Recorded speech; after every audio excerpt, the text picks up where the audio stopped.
Stretch Armstrong. Here are some interesting facts on today's episode of An Abridged History.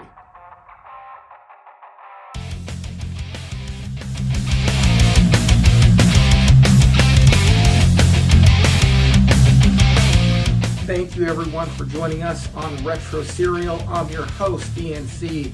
On today's episode, we're going to be giving you an abridged history of Stretch Armstrong with some interesting facts. Stretch Armstrong was one of my all-time favorite toys growing up. I wish I had an original. I know that they've made some reprints, but I've been getting ahead of myself. Before we get to all that and we get to all those interesting facts, please do me the honor of subscribing to my channel. Hit that thumbs up button, hit the like button, hit the share button, share it on your favorite social media, all those things. They really mean a lot to me. If you want to hit the bell notification, let you know when this good stuff is available, well, you're welcome to go ahead and do that as well. Also, if you want to part with some of your hard-earned cash and help me grow this YouTube mogul empire, please follow the link below to the Buy Me a Coffee page where you can give money. I mean, what are you doing with it anyway? I mean, I need some of it. But really, the most important thing for me right now is hitting the like button and the subscribe button. Those things mean a whole lot to me.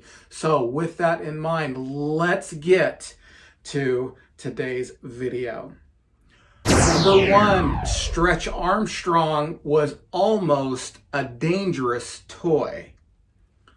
Stretch Armstrong was released to the public in 1976. However, the idea for Stretch Armstrong was kicked around as early as 1974.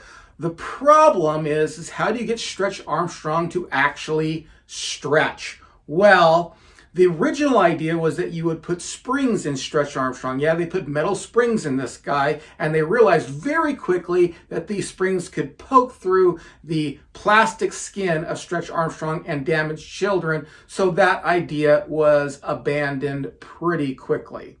The toy company Kenner was the largest consumer of corn syrup.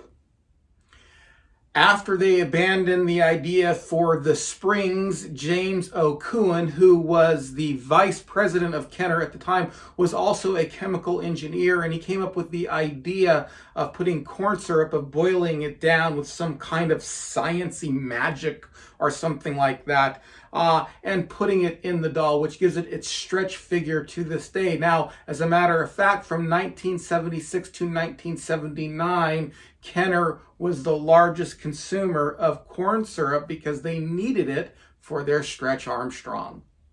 Stretch Armstrong, super successful with no origin story.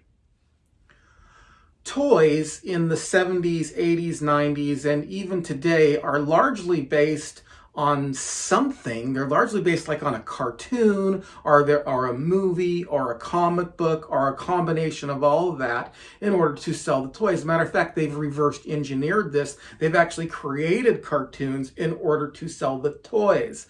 However, Stretch Armstrong has really no origin story. It's not as though it was a product based on a cartoon, or there was a cartoon and then they made the product, or a movie or anything like that. They just said, hey, let's make this guy, let's make him super strong, super stretchy, and in spite of not having any origin stories or any cartoons or any movies or anything like that in cartoons until recently, we'll get to that, it made Kenner over $50 million. It's quite an accomplishment for a toy that had no origin story or cartoon or movie to back it up. $50 million is a lot of money for a product like that.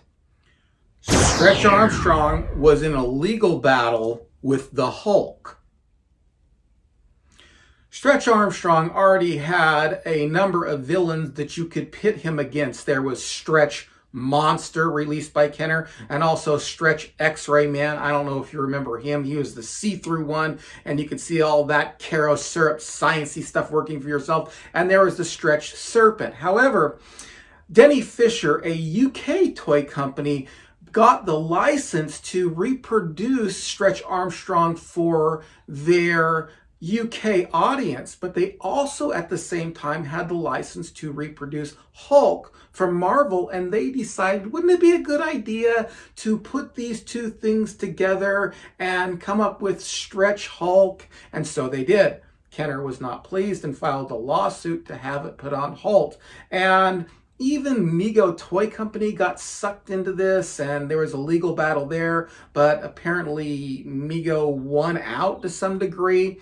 But that original Hulk produced by Denny Fisher Toy Company, if you have one of those, it's worth a lot of money. Failed reboots and movies. Of course, with a toy line this cool and an action figure as cool as Stretch Armstrong, you don't want to just let this go. You want to continue the product line, and you want to have a movie, for goodness sakes, right? I mean, Stretch Armstrong, the movie, who wouldn't want that? Well, that happened kind of in the 90s, yeah. Captain Toys rebooted Stretch Armstrong, giving him a real 90s makeover and giving him a Stretch dog companion. A lot of toy enthusiasts and collectors look at this line, though, as a little blasé, and it just fizzled out very quickly. And Disney got in on it too because they wanted to make a movie. And there was some talk of Tim Allen starring in it, and also maybe even one based on Danny DeVito. But Danny DeVito said that if there was any jokes made about his height, he wouldn't play. But of course, those things just didn't work out. Even a movie was discussed as late as 2003, and the part was, or at least the idea was being given to Taylor Lautner to play Stretch Armstrong. But of course, this rebooted toy line in these movies just didn't work. A successful reboot by Hasbro and Netflix.